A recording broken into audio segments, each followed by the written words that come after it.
હવે આપણે there is અને ધેર આરનો ઉપયોગ કરતા શીખીએ, બરાબર ને હિતાર્થ? તો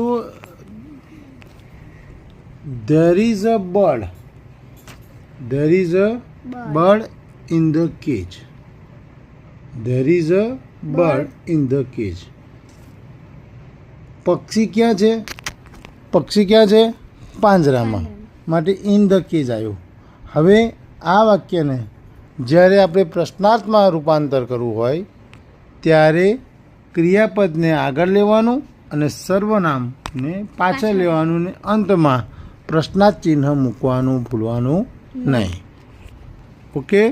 તો આને જ્યારે પ્રશ્નાર્થ ચિહ્ન કરવું હોય તો is there a bird in the cage, પ્રશ્નાર્થ ચિહ્ન. Is there a bird in the cage. બરાબર? યસ ધેર ઇઝ, હા પાંજરામાં પક્ષી છે. No there is not. હવે ઇઝ નોટનું ટૂંકું રૂપ છે ઇઝન્ટ, ISN ને T. No there isn't, no ત્યાં પાંજરામાં પક્ષી નથી. There is a Om on the bed, there is a Om on the bed. Now હવે આપણે પ્રશ્નાર્થ ચિહ્ન બનાવીએ તો ક્રિયાપદને ક્યાં લેવાનું? આગળ.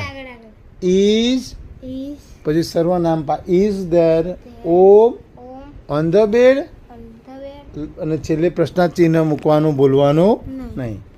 પથારી ઉપર છે ઓમ તો કે yes there is on the bed. No there is not on the bed.